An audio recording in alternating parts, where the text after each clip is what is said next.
GS for all के इतिहास की इस कक्षा में स्वागत है। आज आइए हमें गवर्नर जनरल ने को देखें, जिसमें से प्रमुख गवर्नर जनरल ने लॉर्ड विलियम बेंटिक है। इन्होंने भारत में बहुत से सामाजिक सुधार किए थे, जिसके कारण इनका नाम जाना जाता है। और इनका कालखंड देखा जाए तो गवर्नर जनरल के रूप में पहले ये भारत के ना होकर बल्कि बंगाल के गवर्नर जनरल कहलाते थे। और 1828 से लेकर 1835 से तक इनका कालखंड है, तो ये ध्यान में रखिए इनके कालखंड को।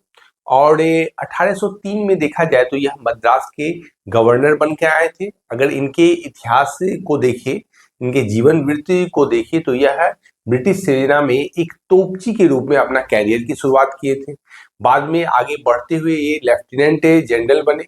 फिर आगे चल के यह लॉर्ड ऑफ कॉमन्स के लिए चुने गए और फिर बाद में इन्हें देखा जाए तो भारत भेजा गया और भारत में आकर मद्रास प्रांत के गवर्नर बने 1803 में। तो ये देखिए 1803 में यह मद्रास के गवर्नर थे। और इसी समय क्या हुआ था, मद्रास में वेल्लूर में सिपाहियों ने विद्रोह किया था। इसका मूल कारण था कि अंग्रेजों ने सिपाहियों के धार्मिक चिन्हों पर प्रतिबंध लगा दिया था।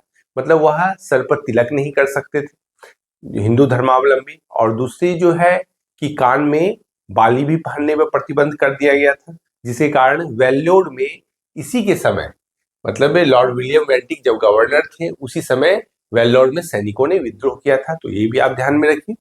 अब आगे देखिए 1833 का जो चार्टर एक्ट पारित किया गया, जिसमें अब बंगाल के गवर्नर जनरल को भारत का गवर्नर जनरल कहा जाने लगा, जिसके कारण लॉर्ड विलियम बेंटिक भारत के प्रथम गवर्नर जनरल हुए और बंगाल के अंतिम गवर्नर जनरल हुए। तो यह एग्जाम में पूछा जाता है, ध्यान में रखिए।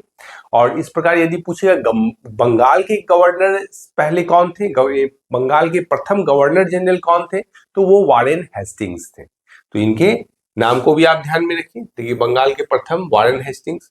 और लॉर्ड विलियम बेंटिक ने 1829 में राजा राम मोहन राय, जो कि एक महान समाज सुधारक थे जो बंगाल से संबंधित थे, उनके साथ मिलकर विधवा को जो सती कर दिया जाता था, यानी कोई महिला विधवा हुई तो उसे पति के साथ ही चिते पर जला दिया जाता था, जो कि एक घृणित कार्य था और यह हिंदू धर्म में एक कुरीति के रूप में व्याप्त था, जिसके लिए राजा राम मोहन राय ने सामाजिक और राजनीतिक आंदोलन चलाया, जिसके कारण लॉर्ड विलियम बेंटिक ने इसमें सुधार करते हुए, यानी हिंदू धर्म में सुधार करते हुए सती प्रथा पर पूर्ण प्रतिबंध लगा दिया। तो यह ध्यान में रखिए 1829 में सती प्रथा पर लॉर्ड विलियम बेंटिक ने पूर्ण प्रतिबंध लगाया था राजा राम मोहन राय की सहायता से।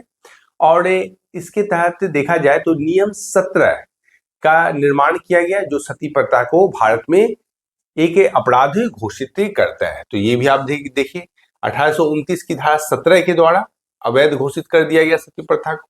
और सती प्रथा के यदि इतिहास को देखा जाए तो आपने एंशियंट में पढ़ा है कि पहला जो साक्ष्य मिला है अगर अभिलेखीय तौर पर, तो ये है, ये क्या है, भानुगुप्त का देखा जाए एरन अभिलेख है, जो मध्य प्रदेश में मिला था, जिसमें सती होने का प्रमाण दिया गया है। फिर आगे बढ़ते आप आधुनिक काल में यदि देखा जाए तो सबसे पहले प्रतिबंध आधुनिक काल में, यानी मतलब यूरोपीय व्यापारी के आने के बाद कंपनी के रूप में अगर देखा जाए तो पुर्तगालियों में अल्बुकर्क जो था अपने क्षेत्र में सती प्रथा को प्रतिबंधित कर दिया था। इससे पूर्व यदि आप देख सकते हैं अकबर के समय जो है, अकबर ने भी सती प्रथा पर प्रतिबंध लगाया था और मराठाओं ने भी अपने क्षेत्र में सती प्रथा पर प्रतिबंध लगाया था। तो आप समय समय पर देखिए सती प्रथा को किसने अवैध घोषित किया था। और एक कश्मीर के भी स्थानीय शासक जैनुल आबदीन ने भी अपने क्षेत्र में, यानी कश्मीर के क्षेत्र में सती प्रथा पर प्रतिबंध लगाया था। तो इसको भी आप ध्यान में रखिए। और देखिए विलियम बेंटिक ने कर्नल स्लीमैन की सहायता से 1830 में ठगी का उन्मूलन कर दिया गया था। मतलब ठग लोग थे और इससे काफी परेशान थे लोग, जिसके कारण स्लीमैन जो थे उनकी सहायता से विलियम बेंटिक के काल में ही ठगी को समाप्त कर दिया गया। और ठग जो मतलब गैंग में थे लोग, ये काली के उपासक थे। तो ये भी आप ध्यान रखिए। इससे पूर्व आपने लॉर्ड हेस्टिंग के समय पढ़ा था पिंडारियों का दमन किया गया था। और यहाँ पर विलियम बेंटिक के समय ठगों का दमन कर दिया गया। और ये देखिए सन 1835 में बेंटिक ने कलकत्ता में कलकत्ता मेडिकल कॉलेज की भी स्थापना की। तो लॉर्ड विलियम बेंटिक के समय ही मैकाले के द्वारा भारत में अंग्रेजी शिक्षा को प्रारंभ किया गया। मतलब लॉर्ड विलियम बेंटिक ने मैकाले की अनुशंसा के आधार पर ही भारत में उच्च शिक्षा का माध्यम में अंग्रेजी को चुना था, और जिसमें प्राच्य शिक्षा यानी ओरिएंटल और यानी देसी भाषा की शिक्षा देने के माध्यम को अस्वीकार कर दिया गया। मतलब अंग्रेजी शिक्षा अगर प्रारंभ हुई तो लॉर्ड विलियम बेंटिक के समय है, क्योंकि 1835 में मैकाले मिनट से यानी मैकाले का जो पत्र आया उसी के आधार पर शिक्षा का माध्यम अंग्रेजी ही बनाया गया। तो ये आप ध्यान में रखिए। और लॉर्ड विलियम बेंटिक के समय ही मैकाले की अध्यक्षता में एक लॉ कमीशन की भी नियुक्ति की गई, जिसने भारत में कानून को संहिताबद्ध किया था। मतलब अगर कॉडिफिकेशन का काम है जो किया गया वह मैकाले के निर्देशन में किया गया। तो ये भी ध्यान में रखिए। देखिए 1835 में कार्यवृत्ति घोषित किया गया और पाश्चात्य शिक्षा यानी वेस्टर्न शिक्षा यानी अंग्रेजी शिक्षा का प्रारंभ इसको माना गया। और बेंटिक ने देखिए ब्रिटिश से राज्य में मिलाया था मैसूर को 1831 में, और 1834 में कुर्ग एवं मध्य केचर के भी क्षेत्र को ब्रिटिश से राज्य में मिला लिया था। और इसने भारतीयों को उत्तरदायी पदों पर नियुक्त किया गया। तो इससे पूर्व आपने पढ़ा था कि भारतीय जो थे सैनिक और असैनिक सेवा में ज्यादा उच्च पद पर नहीं तैनात किए जाते थे, लेकिन इसी के समय भारतीयों को उत्तरदायी पदों पर नियुक्त किया जाना शुरू कर दिया गया। इसके समय में देखिए भारतीयों को प्रदान किए जाने वाला उच्चतम पद सदर अमीन का पद था, और जिसमें 700 रुपया प्रति माह उसे वेतन दी जाती थी। और इसमें देखिए एक सबसे महत्वपूर्ण बात आई लॉर्ड मैकाले के समय, जो 1833 के चार्टर एक्ट में लिखी हुई थी, जिसे बाद में भारतीय संविधान में भी स्थान दिया गया।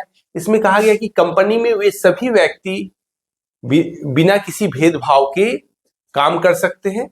मतलब देखिए धर्म, जाति, रंग अथवा जन्म के आधार पर किसी व्यक्ति को कंपनी की सेवा में करने से प्रतिबंध नहीं किया जा सकता। इसी के समय लॉर्ड विलियम बेंटिक के समय शिशु बालिका की हत्या पर भी प्रतिबंध लगा दिया गया।